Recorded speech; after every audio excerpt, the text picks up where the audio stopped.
Olá pessoal, bom dia, boa tarde, boa noite a todos. Estamos juntos mais uma vez em nossa página Seven Life. E nessa página nossa Seven Life nós trabalhamos aí a questões relacionadas à qualidade de vida. E é lógico que tudo isso se relaciona às questões sociais e questões aí individuais em todos os aspectos do caso. Hoje vamos falar a respeito de um tema, entendeu? Que de certa forma é polêmico, né? Mas que é interessante, faz parte da nossa cultura e também da nossa própria identidade, né?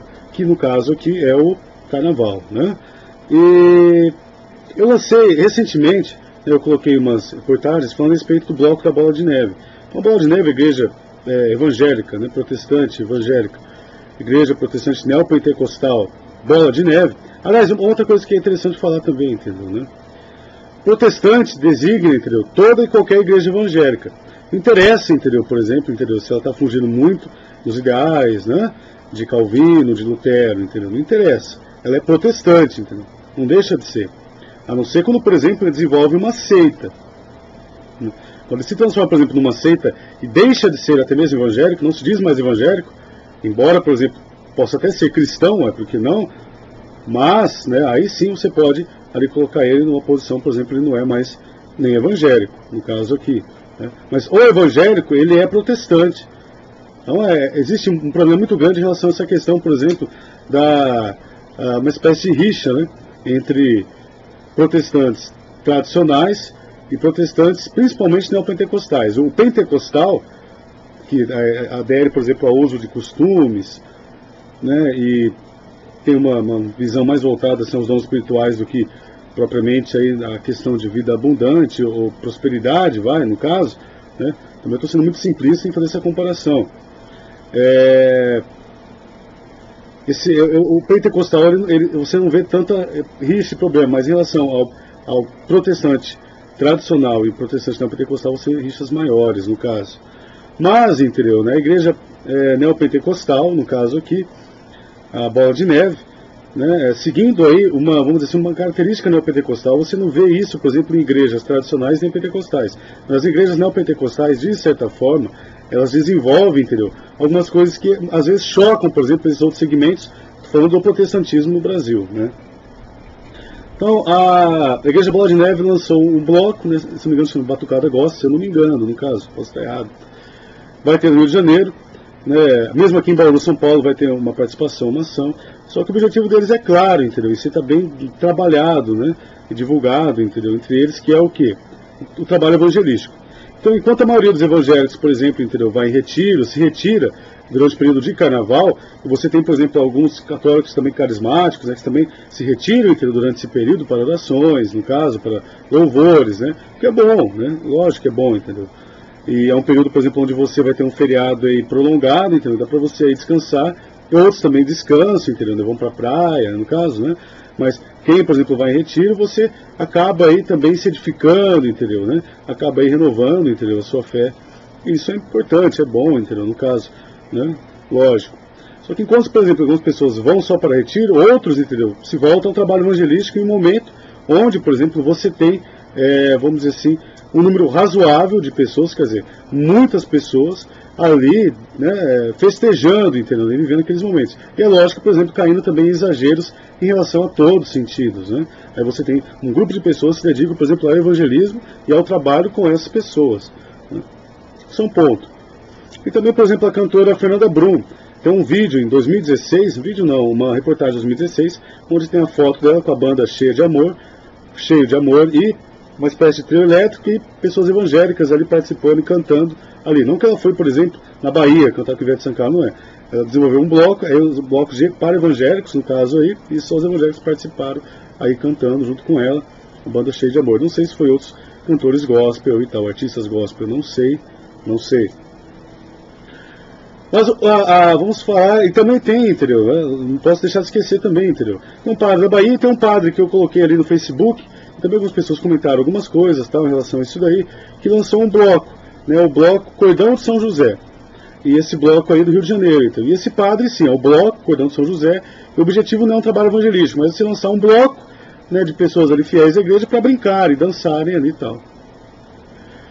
Vou falar um pouco a respeito da história, entendeu, do carnaval, E a maneira como isso daí, entendeu, se desenvolveu e ocorreu, a maneira como isso ocorreu não simplesmente, por exemplo, entendeu, no Ocidente, no Oriente e em vários outros lugares, onde nós aí nem imaginamos. Então o Carnaval, entendeu, é um nome que se dá, por exemplo, a várias festividades ali, entendeu, de extravaso, no caso aí, onde as pessoas, por exemplo, se vestem, mudam estereótipos, usam máscaras. Aliás, esse uso, por exemplo, de máscaras tal, se começou a ser mais desenvolvido na era vitoriana, principalmente na França, né, em Viena, nos carnavais de Viena, isso daí era mais desenvolvido no caso aí.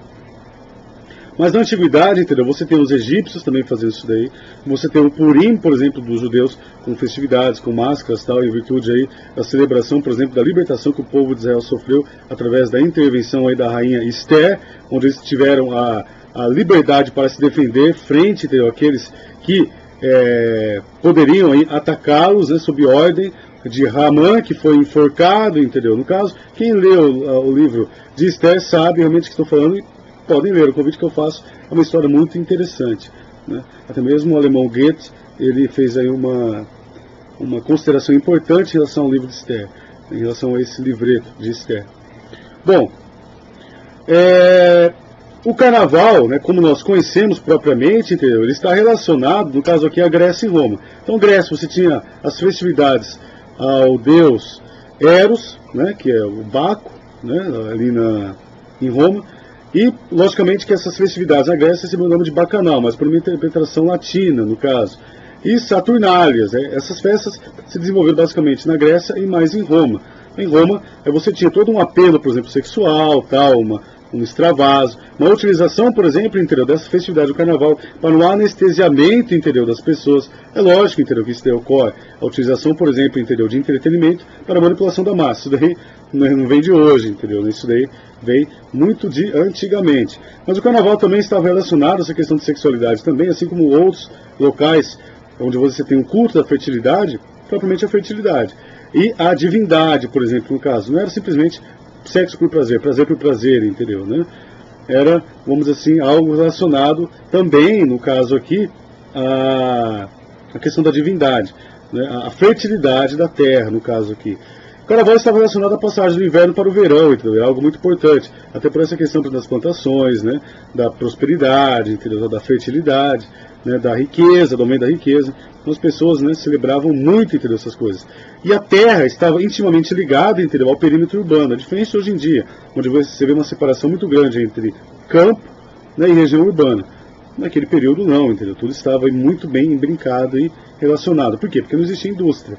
Então o que fez uma separação muito grande em relação ao campo e à terra foi a indústria, entendeu? O processo de industrialização aí, que começou a ocorrer a partir do século XVII, né? Segunda metade do século XVII. Mas voltando à questão, entendeu? No caso em relação ao Carnaval. No Brasil, entendeu? Ele foi introduzido pelos portugueses. Mas essa questão, por exemplo, de brincadeira, de fantasia, entendeu? De mistério, isso daí foi influência dos franceses, né? Que no século XIX trouxeram essa grande influência para o Brasil. Mas o Carnaval no Brasil, ele se desenvolveu, a maneira como nós o conhecemos, ele tem uma tradição muito africana. Então é uma maneira, por exemplo, do africano contar a história do Brasil, contar a história de si mesmo, falar a respeito dos problemas, essa é a letra do samba enredo. E as letras de samba enredo são muito interessantes, entendeu? Porque falam a respeito dessas histórias. Existiu o carnaval, por exemplo, de bailes, né, o carnaval de salão, que era mais elitizado ali no Rio de Janeiro, em alguns outros lugares. Aí, logicamente, o carnaval, por exemplo, da rua, ele foi tomando forma, deixou de ser bloco e se tornou, no caso aí, no processo de transformação que foi ocorrendo ali no Rio de Janeiro, né, o carnaval que nós conhecemos através das escolas de samba do Rio de Janeiro, e depois, posteriormente, São Paulo imitando, e outros locais do mundo aí recebendo toda essa influência no caso.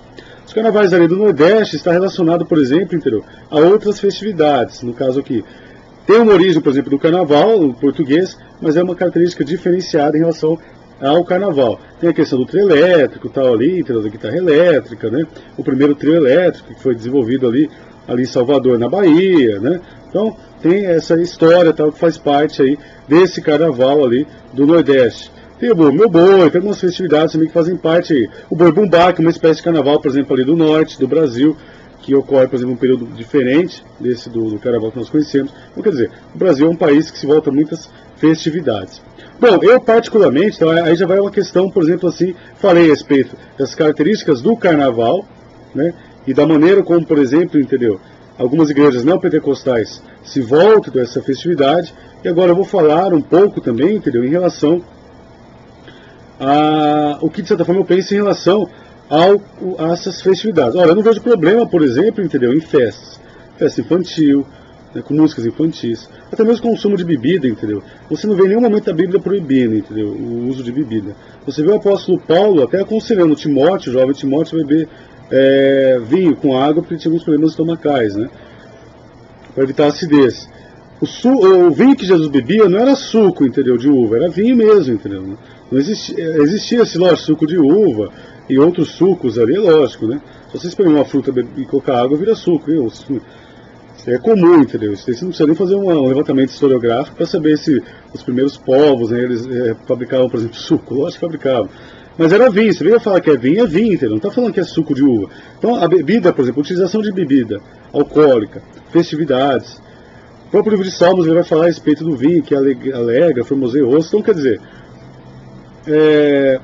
o vinho não tem, entendeu, e a própria bebida, entendeu, ela não tem uma proibição na Bíblia, ela tem uma restrição em relação à utilização, entendeu, e não é como medicina só, entendeu, mas em relação à própria maneira como você vai aí se embriagar, a maneira como você aí vai, vamos dizer assim, se manter frente, entendeu, à utilização dessa bebida. É melhor, no caso aí, que você não beba para não escandalizar outras pessoas, né? É melhor que você deixe de fazer algumas coisas para não escandalizar outras, né? É o conselho que o apóstolo Paulo deu a algumas pessoas que estavam se sentindo escandalizadas aí, no caso, na Bíblia, né? Ele trouxe essas considerações aí ao livro de Coríntios, né? Falando a respeito disso daí. Mas voltando à questão aqui.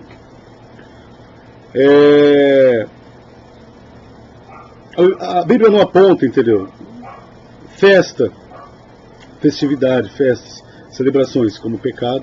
Tudo bem, entendeu, que, por exemplo, você vê a cultura judaica, as celebrações estavam estritamente voltadas à adoração a Deus. A teocracia, por exemplo, judaica, o objetivo delas era esse. Não era, por exemplo, entendeu, era uma festividade, simplesmente, mas era uma exaltação, né, de Adonai, entendeu, né, do Senhor. Essa era, vamos dizer assim, o objetivo das festividades judaicas que foram instituídas ali no Antigo Testamento, principalmente ali na Torá, que são os 5 primeiros livros da Bíblia, entendeu?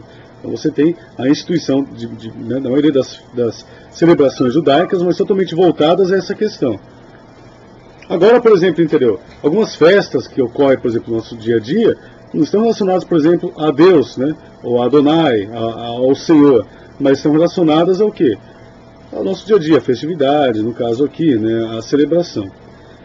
Eu penso, entendeu, né, que festividades, celebrações de casamento, até mesmo, por exemplo, a questão do carnaval, né, mas enquanto, por exemplo, uma festividade, por exemplo, também familiar, né, o carnaval, por exemplo, ele foi aí, de certa forma, também disseminado pelo cristianismo, uma festa cristã. A origem dele, assim como o Natal, né, é pagã, entendeu? Mas a adaptação dele, entendeu, ao cristianismo é que tornou, por exemplo, um profano e um sagrado. Mas a verdade, entendeu, em si, a origem deles é pagã, do Natal e do Carnaval. Então, uma festividade, por exemplo, como se fosse, por exemplo, uma espécie de festividade familiar, onde as pessoas, por exemplo, se vestem, brincam, dão um feliz Carnaval, né, em casa mesmo, fazem churrascos, entendeu, né, conversam, distraem, né. Não necessariamente voltado, por exemplo, a bloco. E mesmo, por exemplo, esses blocos aí, porque enganos também quem acha que, por exemplo, no bloco antigamente, né, no bloco antigamente não tem isso não. Oxe, tinha sim, entendeu? Os blocos ali que aconteciam ali, os blocos ali do Janeiro, nas festividades ali, por exemplo, ali nos salões, né, as festividades dos salões, né, ali do Rio de Janeiro ali, entendeu? É lógico que, por exemplo, entendeu, você tinha nossa perfume, você tinha bebida, você tinha prostituição, lógico que tinha, entendeu, né? Isso é besteira, isso é ingenuidade achar que, por exemplo, não ocorria ali, né, nessa questão dos blocos. Por isso que eu acho interessante, entendeu, essa questão, por exemplo, de uma unidade familiar em torno do carnaval. É uma resposta minha em relação a isso daí, entendeu? É uma, vamos dizer assim, algo que eu penso que seria interessante desenvolver e trabalhar. É lógico, por exemplo, entendeu? Eu não posso limitar o pensamento das pessoas. Muitas pessoas gostam, entendeu? Apreciam o carnaval. Agora, em relação, por exemplo, à atitude dessas igrejas, né? Inclusive eu desenvolvi uma monografia, né, há um certo tempo, na cultura gospel, né? Falando a respeito da cultura gospel, profano sagrado, e trabalhei muito com o livro da Magali Cunha, né? Que fala a respeito da explosão gospel, né?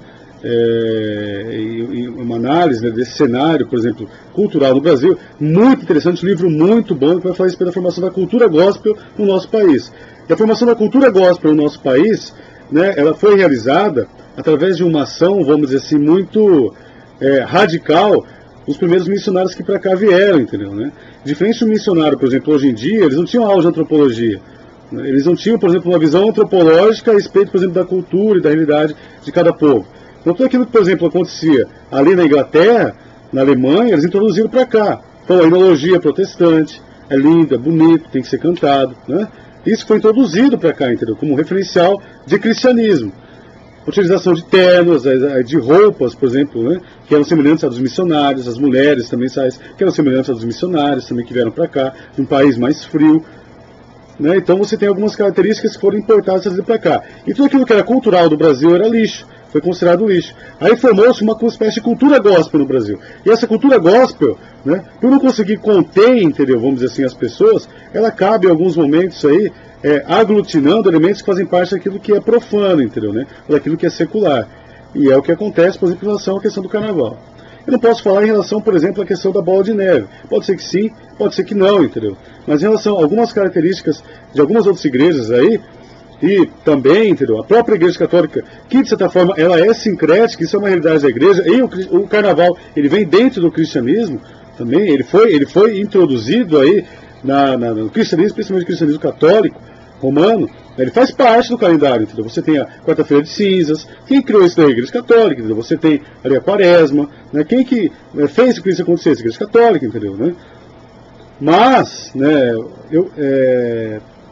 eu penso, entendeu, em si, né, que de certa forma, em relação, por exemplo, no caso aí, a essas igrejas evangélicas, é que assim, entendeu, é difícil, entendeu, você ter um certo controle em relação a isso daí, né, e há também uma questão, por exemplo, de interesse, de mercado, entendeu, de agradar um público de pessoas, um nível de pessoas, né, de facilitar certas doutrinas, entendeu, ou ensinamentos ou bases, por exemplo, que fazem parte da tradição, por exemplo, protestante e sobre, entendeu, base bíblica, né, para que as pessoas aí se sintam mais livres, entendeu, e consigam mais membros, entendeu, para essas igrejas pentecostais. Por isso que você vê também uma perda muito grande de fiéis de igrejas tradicionais, e até mesmo pentecostais, para essas igrejas neopentecostais, por conta disso também.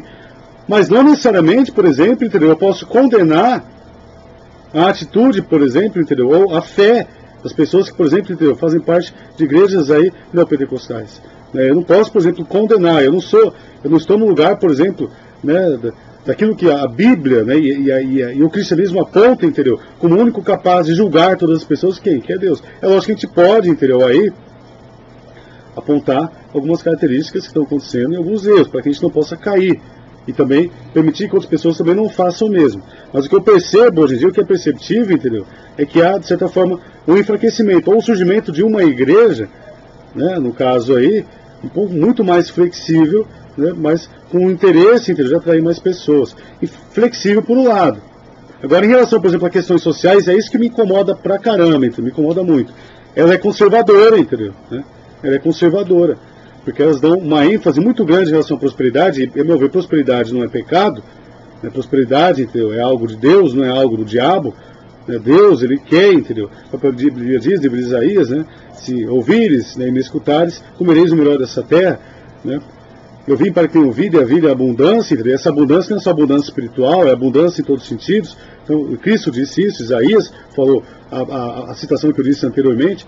Então, entendeu, não é pecado, não é erro. Mas se você, entendeu, trocar, por exemplo, tudo aquilo que você tem de material pela espiritualidade, aí se torna um erro sim, entendeu, né? É aquilo que o apóstolo Paulo vai falar, que nós nos tornamos o mais infeliz desses homens quando nós damos mais, lógico, com outras palavras, estou dizendo, mais valor, entendeu, àquilo que essa terra pode dar, né?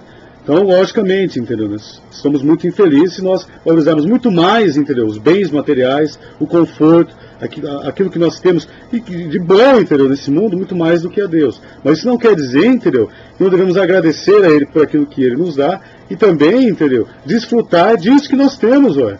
Não vejo erro em relação a isso, mas vejo erro quando você dá muita ênfase, entendeu? A isso, né? E você simplesmente, entendeu? Lança a responsabilidade, que seria, por exemplo, do Estado, sobre o indivíduo, sobre a fé do indivíduo. Então você anula a responsabilidade do Estado, você torna, entendeu, divino aquilo que não é, entendeu, é simplesmente humano, e você aí é conivente, no caso aí, com esses problemas sociais. O que eu estou querendo dizer, entendeu? As pessoas falam, por exemplo, é da vontade de Deus que as coisas ocorram assim. Se você não tem, por exemplo, isso, é porque sua fé não é suficiente, ou porque você está em pecado, não está buscando a Deus, por isso que você está vivendo dessa forma, ou porque é a vontade dele, é provação, é uma prova que você está passando, a promessa vai chegar, vai mudar a sua vida, e você, entendeu, acaba alienando as pessoas frente à realidade que está acontecendo. Como assim, entendeu? Você vai impedindo que as pessoas, por exemplo, se mobilizem, as pessoas, de certa forma, sejam bons cidadãos, busquem, entendeu, candidatos que, de certa forma, tragam, por exemplo, benefícios não só para uma classe, mas para todos, de maneira geral, e cuide de interesses sociais. Cuidar de interesse social não é simplesmente socialismo, não é comunismo, é humanismo, entendeu? É humanidade, é cristianismo, é a essência, entendeu, do cristianismo. A essência das 6 religiões monoteístas, mas a essência do cristianismo que é o quê? Que é o amor. É isso que muitas vezes falta. E esse é o nosso próximo vídeo, que nós iremos aí trabalhar. Pessoal, muito obrigado pela participação, espero que vocês tenham gostado aí do vídeo. Estamos aqui há 21 minutos, um tempinho aí razoável.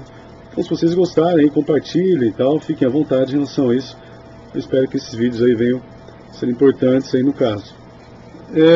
Pessoal, muito obrigado pela participação. Vamos que vamos e até breve. Tchau, tchau. Beijo.